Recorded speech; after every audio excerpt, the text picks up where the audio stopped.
ግንቦት 24 የተካሄደው ጠቅላላ ምርጫ በውጤታማነት እንዲቋጭ በቅድመ ምርጫና በምርጫው ዕለትም ሰፊ ስራዎች ተሰርተዋል። የምርጫ ተአማኒነቱ እንዲጎላና ሰላማዊ ሆኖ እንዲጠናቀቅም ሚናቸውን ካሳረፉት መካከል የኦሮሚያ የፖለቲካ ፓርቲዎች የጋራ ምክር ቤት ይጠቀሳል። ምክር ቤቱ በዛሬው ዕለት ለመገናኛ ብዙሃን በሰጠው መግለጫም አስቀድሞ የተሰሩ ስራዎች ይህ ጠቅላላ ምርጫ በኢትዮጵያ አሸናፊነት እንዲጠናቀቅ ማስቻሉንም ጠቁመዋል።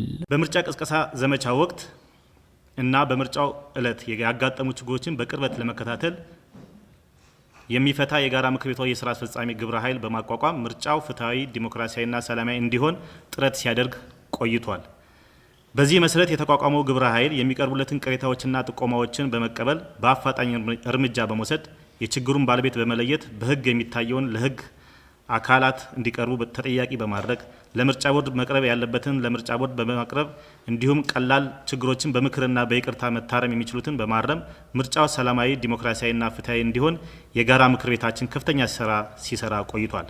ለዚህም ስኬት የጋራ ምክር ቤታችን አባላት ሲያጋጥማቸው የነበሩ ችግሮችን ወደ ጋራ ምክር ቤቱ በማምጣት በውይይት በትብብርና በአንድነት በመስራት እንዲታረሙ ላደረጉት ከፍተኛ አስተዋጽኦ የጋራ ምክር ቤቱ ለአባል ፓርቲዎች ምስጋና ያቀርባል። በዕለቱ ዜጎች ያሳዩት ቆራጥነትም ሀገሪቱ ለዲሞክራሲ ግንባታ እያደረገች የምትገኘውን ጥረት የሚያጠናክር ስለመሆኑ ያነሳው። ይሁንና ምርጫው ፈተናዎችም አልጠፉትም የሚለው የጋራ ምክር ቤቱ ህዝቡ ግን ለዚህ ያልተበገረ ነበርም ይላል። በምርጫው ቀን ግንቦት 24 በተወሰኑ የክልላችን አካባቢዎች ምርጫው እንዳይከናወን ህዝቡ ወጥቶ በካርዱ ይበጀኛል ብሎ ያመነበትን ፓርቲ እንዳይመርጥ ለማድረግና በክልሉ ምርጫውን ለማደናቀፍ የተሞከረ ቢሆንም በፌዴራልና በክልሉ የጸጥታ አካላት እና ሰላም ወዳድ በሆነው ህዝባችን ባደረጉት ርብርብ መራጩ ህዝብ ምርጫውን ማከናወን እንዲችል አስችሏል።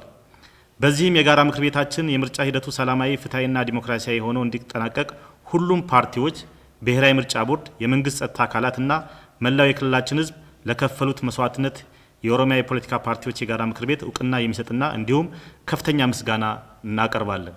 ምርጫው በድል እንዲጠናቀቅ ሚና ለነበራቸው አካላት ምስጋና በማቅረብም በቀጣይ መከወን ያለባቸው ጉዳዮች ላይም አቋሙን ገልጿል። የፖለቲካ ምህዳሩ እንዲሰፋ ምርጫ ቦርድ፣ የፖለቲካ ፓርቲዎችና መንግስት እንዲሁም ባለድርሻ አካላት የጀመሩትን የዲሞክራሲ ባህል ግንባታ አጠናክሮ በማስቀጠል የበኩላቸው ሚና እንዲወጡ አበክረን እናሳስባለን። ሰባተኛው ሀገራዊ ምርጫ በጋራ ምክር ቤታችን አባል ፓርቲዎች መሀል የመተባበር ጤናማ ፉክክርና ችግሮችን በውይይት የመፍታት ባህል የታየበት በመሆኑ የመንግስት ለውጥ በሀሳብ ብልጫ በምርጫ ብቻ የሚል መርህ በመከተል ማንኛውም የኃይል እንቅስቃሴና በጦርነት የሚደረግ የመንግስት ግልበጣ ሙከራ እናወግዛለን። የክልላችን ህዝብ ለምርጫው ያሳየውን የማይበገር ጽናቱን እያደነቅን ንጹሐንን የጥቃት ሰለባ በማድረግ የሚገኝ የፖለቲካ ትርፍ ያለፈበት ኋላ ቀር አካሄድ የምናወግዝ መሆኑን እናሳውቃለን። በሀገሪቱ የተጀመረውን የመድብለ ፓርቲ ስርዓትን ማጠናከር እንደሚገባ በማመላከትም በግጭት ወደ ስልጣን ለመምጣት የሚደረግ ጥረት ሊቆም ይገባል፣ መንግስትም በዚህ ላይ እርምጃ መውሰድ እንዳለበትም አጽንኦት ሰጥተዋል። ሀገራችን የተጀመረውን የዲሞክራሲ ልምድና